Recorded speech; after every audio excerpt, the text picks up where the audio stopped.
everyone, welcome back. We have two super special guests today. Farmer Courtney is back to talk with us all about some really cool things with the farm, and Mr. Gil the Science Dude is helping us learn all about Earth Day. Yes, ta-da, Earth Day, yes. Wonderful. So I'm gonna let them take over, and I'm just gonna listen and also give my 2 cents because that's how I am. And we will learn so much today. I'm so excited you are both here. Thank you. Thank you very much. Go ahead, Farmer Courtney. Hey everybody. My name is Courtney Delaney and I farm in Central Illinois, so I'm excited to talk with you about Earth Day. So Farmer Courtney also is a famous YouTuber who has videos posted that if you get a chance to watch them, they are excellent. And I am quite the unbiased interviewer participating in this discussion today. Courtney is one of the smartest girls we have ever met. Sure. And I'm not just saying that because I'm her grandfather, but I also know who taught her parents science. And they were both excellent students. So Courtney is that fruit that doesn't fall far from the tree, so to speak. How about Excellent, that? Mr. Gill. Thank you. Excellent. Thank you. All right. So anyway, we are talking about Earth Day.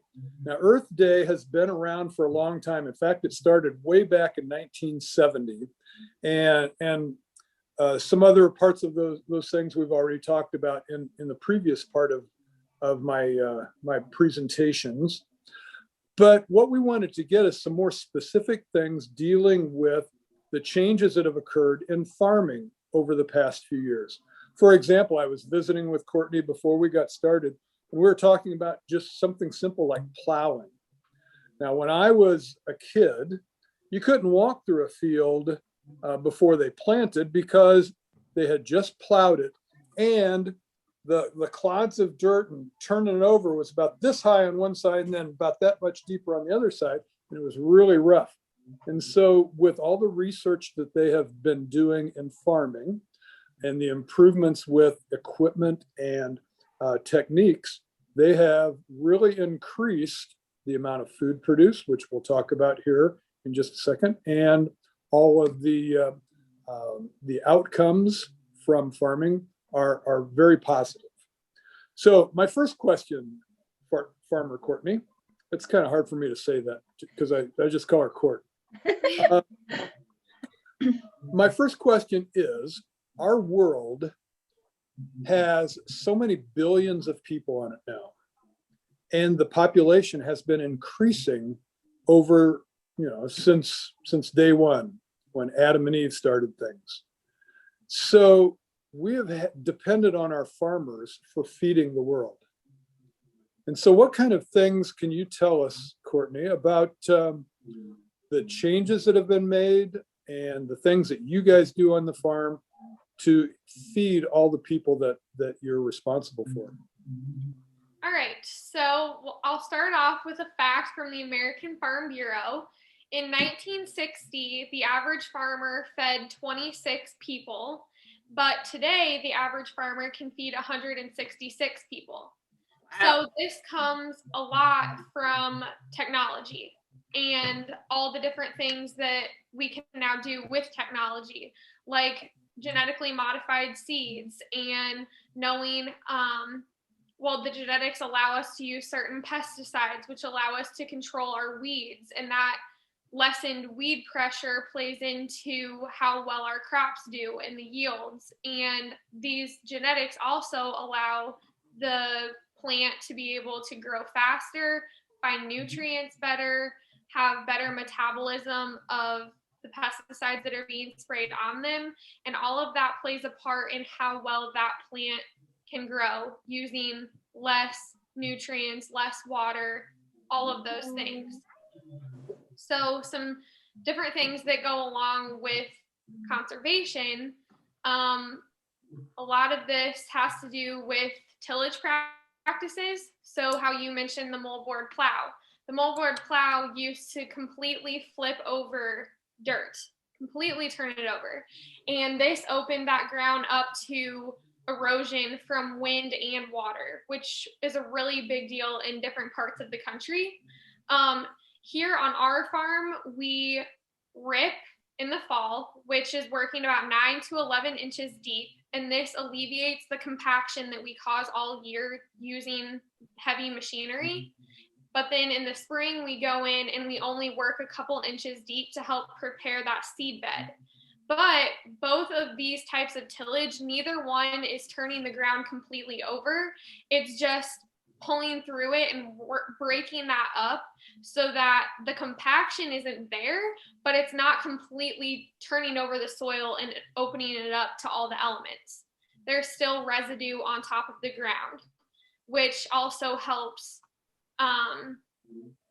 protect it from wind. That's So awesome. when you say compaction, what does that mean? So anytime you go out in your field, whether you're riding a four-wheeler or you are in a big combine, you are putting weight on that soil, and it is pushing that soil closer together, which is taking away some of the air pockets in the soil, which are so important because the soil is a living thing, and air pockets are holding oxygen, nutrients, and water, which are all necessary for plants to grow. So compaction takes away some of the health of your soil by not allowing as much oxygen to be in it, not allowing water to percolate through as it should, and different things like that. So it's really important to only go out there when soil conditions are good. That's why you don't want to go out there when your field is already wet, because you're going to be causing more problems than if you would wait till ideal soil conditions. So it's not just that the seed has a hard time pushing up through the compacted surface. It's also because it's not healthy for the seed, because the seed has to have oxygen while it's in the ground, right? Exactly. And that seed is using a lot of energy to be able to grow its root system, because the root system is, directly correlated with how healthy that plant is going to be. And if that soil is compacted, those roots are going to have a really hard time being able to distribute themselves through the ground in order to find the nutrients and water that they need.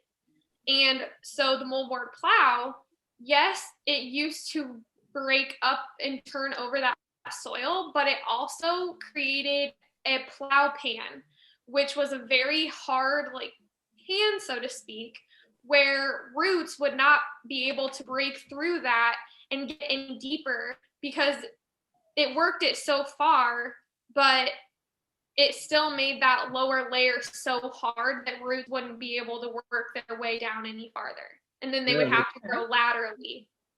Right. I didn't even know that part. That's interesting. Mm-hmm. So Mr. Gil. Yeah. So that's why I love doing this, because I learn new things also.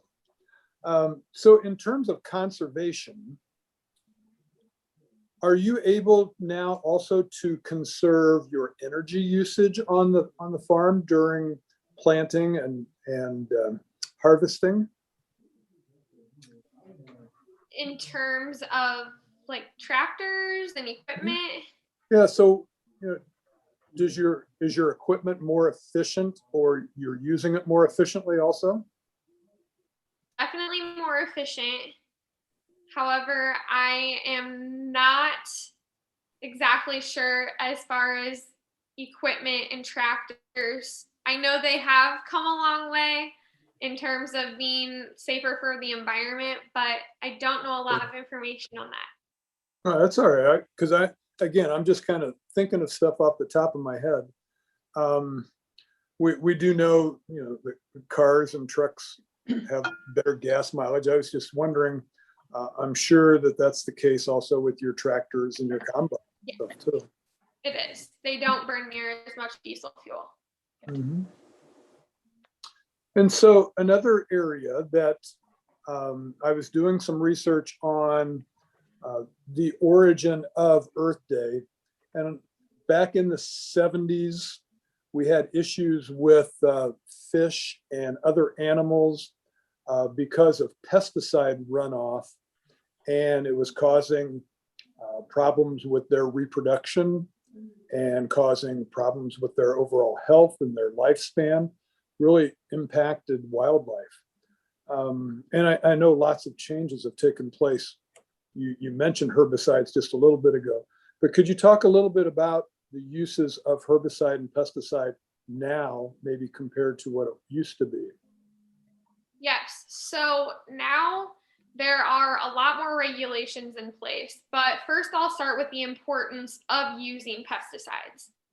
If they are used properly, it is so important because you do not want your field to be overrun with weeds, because it will significantly decrease the yield of your corn, soybeans, or whatever you're growing, because that plant that you want to grow is competing with weeds or other plants that are not ideal. And unfortunately, weeds are very smart and they know how to adapt and easily have learned over the years, when pesticides haven't always been used properly, to become tolerant to the pesticides that we are using. So we've had to use a lot of technology and research into how to overcome this problem and teach other farmers how to switch up the types of herbicides they're using so that we kind of confuse the weed and they don't know how to adapt as quickly. So one, you always want to spray your pesticides in adequate conditions. If the wind is blowing 25 miles an hour, I mean, really, you don't want to be spraying over 15, but this is going to cause spray drift and you're not going to get as good coverage on the ground that you want to be spraying. So a couple of things are bad about that. If you're not getting adequate coverage on what you want sprayed, that weed is going to have an easier time metabolizing the pesticide because it's not going to have the right amount on it to actually kill that plant. So it's going to learn faster how to metabolize that pesticide and be ready for it. You know, the next generation will be that much better at overcoming that pesticide. So one, you want to make sure you have very good coverage and know when to be spraying. Another thing with spray drift and why spraying in windy conditions is bad is because, say your neighbor has a crop that cannot be sprayed with the herbicide you're using, it will kill your neighbor's crop. And that is also a major problem. So They probably don't like that much, do they? What? They probably don't like that much, do they? No, we're not really a fan. No. So knowing what you're spraying, when you're spraying it. Also, for a certain pesticide, dicamba, it's also important how the temperature, if it's too hot, you're actually, that pesticide in particular can actually volatilize in the air and move after you have sprayed it, which is why there have been a lot of legal problems regarding dicamba.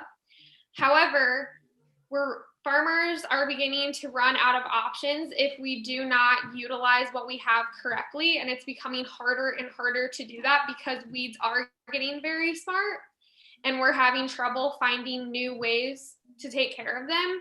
So we just need to be aware of those issues and know how to go about it the right way.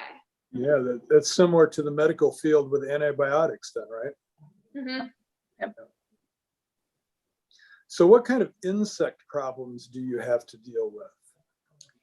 So things like Japanese beetles are a really big one. Actually, stink bugs are an issue as well. The last few years around here have not been bad with insecticide or with insects, and other people look at it differently and sometimes spray insecticides every year.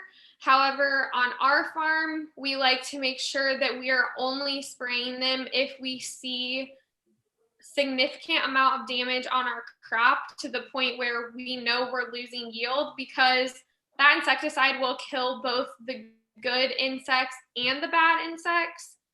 And unless we see a significant issue, we try not to typically spray insecticides, just to make sure that we're leaving those good insects there as well.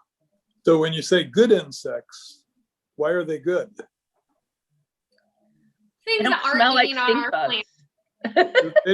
They don't eat your plants. What they probably eat the other bugs, don't they?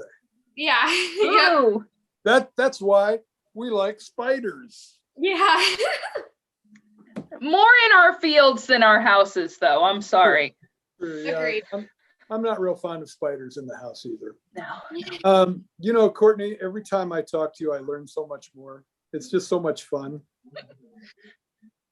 Farming is very interesting, and I feel like, if you haven't grown up around it, there's a lot that seems pretty simple, but once you start to get into it, there's so much to know. I mean, I've grown up on the farm my entire life. I also went to school 4 years for ag business and crop science, and there is still 1,000,001 things that I have to learn, and things that are ever changing. So luckily I have a farmer like my dad who can teach me these things, because I mean, it really is insane the amount of things that farmers have to think about in terms of, conserving the land that we have, because the earth, God isn't creating new land. We're stuck with exactly what he put here for us. And so we need to know how to take care of it so that the next generation and the generations to come have suitable land to use and provide for the world. What a great point. Absolutely. Well, do you have anything else you'd like to throw out, that any bits of knowledge that that you can say, oh, I bet you don't know this, Grandpa? I will say something interesting that a lot of farmers are using now to increase soybean yields. So farmers have started growing or planting their soybeans quite a bit earlier than they did in the past. And it's all because of the technology that they found with seed treatments, which is a coating on the seed, which typically consists of an insecticide and a fungicide for that seed. And it allows us to plant into earlier, cooler conditions, because that seed needs a little bit more protection, because it's going to be colder in the soil and it's not going to grow as fast or come out of the ground as fast. So that's something that we've found pretty interesting. And this year we have planted earlier soybeans than in the past to try to run a trial and kind of see where that takes us and what exactly that bean can withstand. Because the longer growing period you allow your plants to have, that is directly correlated with higher yields at the end of the year, because that plant's going to get out of the ground faster and it's going to harvest more sunlight the more days it has available to do that. So that's something that's really interesting right now that people are really finding to be working, and we're running that trial ourselves now. Another thing is that, farmers typically are continuously running new trials every year. Another one we're doing this year is a sulfur trial. And sulfur is a nutrient that we're supplying more of into the ground, because there's actually less in the atmosphere now than there used to be. So we're putting that into our soils and seeing how that will benefit us, because it's not naturally occurring as it used to be. Right. So things like that are ever changing and interesting to see the effects that they can have. Yeah. Good. That is really cool. Yeah. Especially for, random April days that it snows. So hope those bean seeds got this. Yeah, they need some sweaters out there. They do. Do they have little scarves? Do they have mittens that they put on their little root stem? Yeah, they need them. Luckily, they are not out of the ground yet. That is a good thing. Yes. All right. Well, Courtney, thank you very much for sharing your knowledge with us. And we did learn a lot from you. Yes. And as we think about every time we sit down to eat and where this food came from and what has gone into it, the amount of work, the amount of technology. It's just amazing, and we are very thankful for you and all your family and all the other farmers. Thank you. You're welcome. Well, I have about 100 more hard-hitting questions, but we're going to save those for our next interview. Oh, man. Because I think bringing her back when the corn is about 7 feet tall in the middle of July, and then again in harvest time will be great fun for everyone. Yes, it would. Yep. Miss Courtney, will you be available for that? I will definitely be available. Good. And we're going to use our YouTube. We've already subscribed to hers and also a couple others, so we can, share it. And, she helped us out with all those harvest videos last fall. So they are still up there if you're still interested. She's constantly putting stuff, and it's very exciting because we can keep learning. Good. All right. Well, thanks, guys. Yes. Thank you both so much. Yeah, I have to go do some important things like clean my golf clubs. Have fun. Just kidding. All right. Bye, guys. Bye.